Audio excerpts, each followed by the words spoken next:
Bonjour à tous. Aujourd'hui, on fait bien sûr un retour sur la guerre froide avec une pièce d'équipement que peut-être plusieurs personnes vont reconnaître. Il s'agit d'une trousse de premiers soins individuelle AI-2. Ça a été développé pour les forces de défense civile, donc la défense civile, police, services d'urgence et à une certaine limite aussi au niveau militaire. Tout ça, bien sûr, dans un contexte de conflit nucléaire en Russie. Plusieurs versions existent de cette pièce d'équipement qui a été en usage et qui est techniquement encore en service sous la version, je crois c'est AI4, et ça a pratiquement été inchangé. Bref, les dates que j'ai pu en sortir, c'est de 1969 jusqu'à 2010-2014. Bonjour Aria. C'est un peu difficile puisque j'ai essayé d'avoir l'information. Même en anglais, c'est difficile d'avoir l'information, donc j'ai dû prendre des documents russes et essayer de retraduire le mieux possible. Donc, il y a au moins 4 versions, voire 5 de ce kit. Vous allez voir, le contenu aussi diffère. Des fois, c'est de manière subtile, des fois de manière assez marquée, les produits à l'intérieur. Donc, voilà. Maintenant, détaillons un peu la chose. Donc, nous avons une boîte. Les couleurs varient d'une époque à l'autre. Donc, je mettrai une image d'au moins de 4 versions. Ici, je crois, c'est la version, on va voir à l'intérieur, je crois qu'elle date de 1988. Donc, c'est dans les dernières versions avant 1991, on pourrait dire avant la chute du mur de Berlin. Donc, voilà.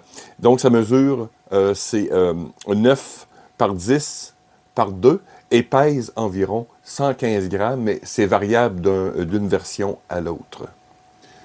Maintenant, regardons un peu. On pourrait dire que ça ressemble beaucoup à une boîte de cigarettes. Donc, ça s'ouvre sans pression. Et vous avez à l'intérieur,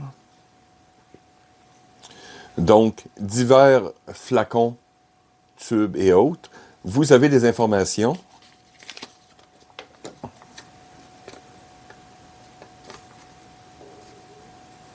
Je crois que c'est quelque part, on peut voir 1988. Vous avez sur le revers, et c'est vraiment pris ici, on voit qu'il y a comme des taquets. Donc, c'est vraiment là solidement ancré ici.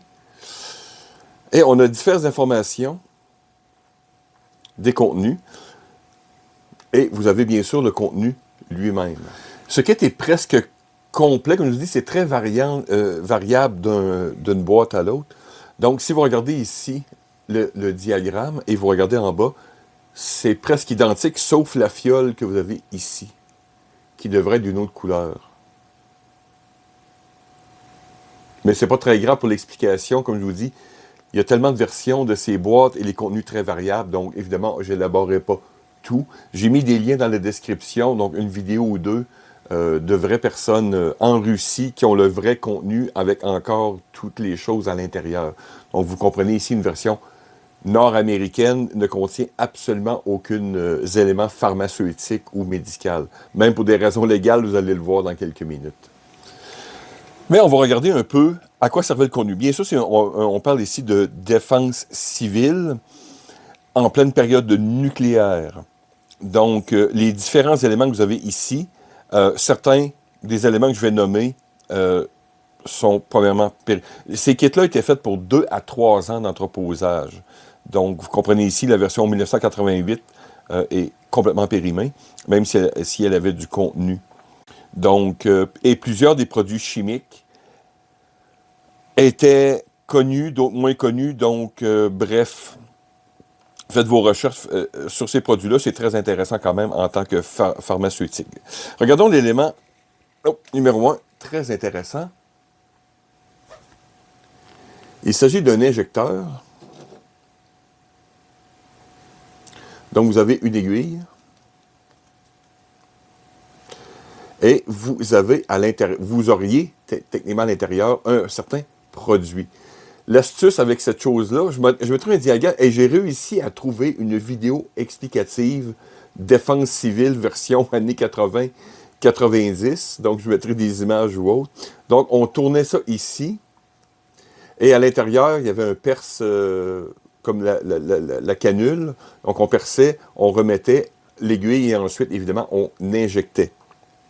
Donc, ce produit ici, de cette version, c'est un analgésique.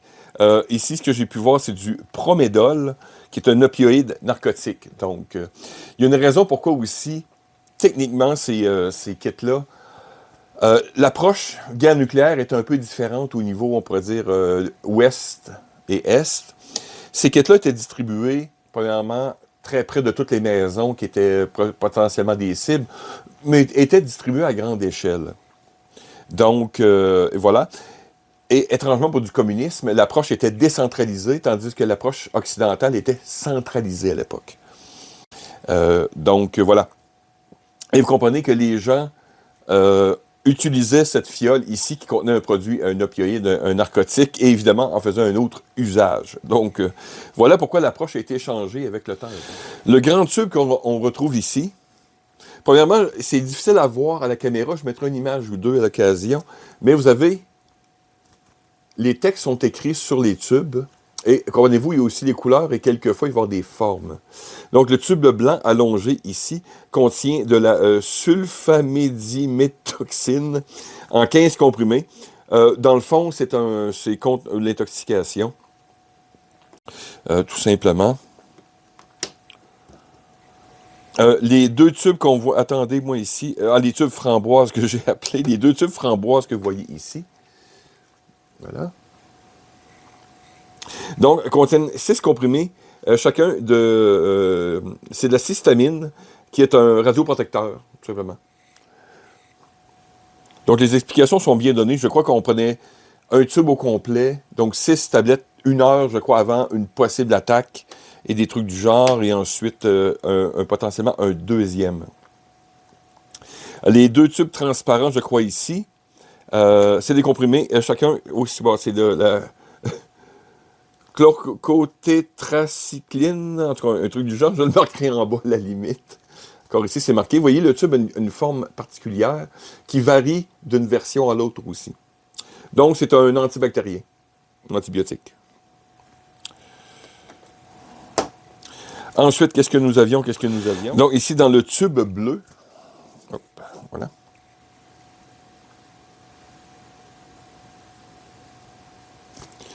On a un tube de 5 comprimés, c'est de l'étapérazine. C'est simplement pour prévenir les vomissements. Hop. Et ensuite, les petits tubes blancs, je crois, ici. C'est pas très gros, mais il y avait 10 comprimés à l'intérieur. C'est l'iodure de potassium, que je crois que vous connaissez très bien. Soit pour protéger la thyroïde, entre autres. Donc, c'est un produit encore utilisé de nos jours. Mais ce tube était fait pour cela. Encore remarquez la forme. Donc, traitement de la radiation. Donc, ce qui est intéressant, comme je vous dis, là, les produits varient d'une boîte à l'autre, donc je ne les couvrirai pas tous. C'est des produits, certains sont, on pourrait dire, illégaux sous une certaine forme, d'autres sont complètement périmés ou ont été changés par de nouveaux. Mais ce qui est intéressant, c'est quand vous entendez, exemple, aux nouvelles, la défense civile particulièrement. Donc, vous avez des formes et des couleurs, je sais pas, comme si voyez-vous. Donc, c'est facile pour les civils et majoritairement la population de trouver le bon produit. Donc, on va annoncer à la radio ou peu importe, prenez tel produit. Donc, ouvrez votre boîte et prenez tel produit. Donc, très intéressant. Donc, c'est vraiment noodle-proof, comme on disait dans l'armée. Donc voilà, c'est pas plus compliqué que cela. Ces choses ont été stockées. Il y en a eu des millions et on peut le retrouver sur le marché un peu partout. Évidemment, c'est populaire sous une forme historique ou non. Vous avez peut-être vu ceux qui sont des gamers un peu plus dans des jeux comme Stalker, par exemple, Metro 2033, je crois, Escape from Tarkov et plusieurs jeux et possiblement dans d'autres films aussi. Ces choses, évidemment, étaient stockées dans les bunkers. étaient stockés dans les bunkers avec ce qu'on appelle les IPP8A, qui étaient des kits de décontamination.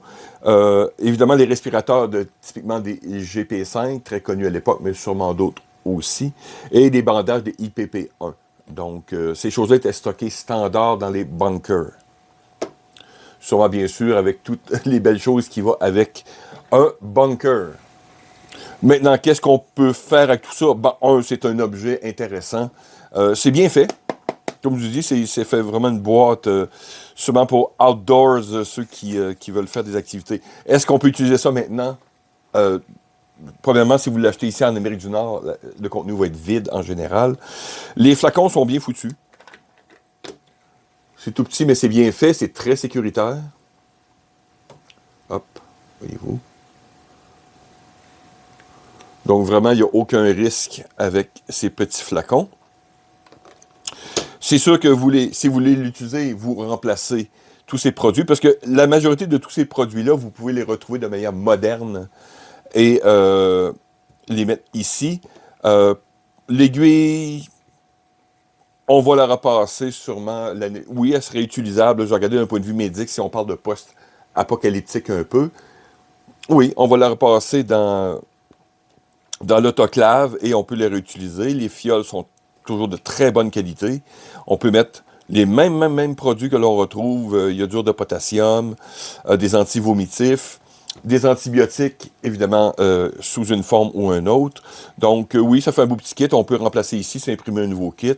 Ou, comme je vous dis, ça fait un bel objet de discussion sur une table.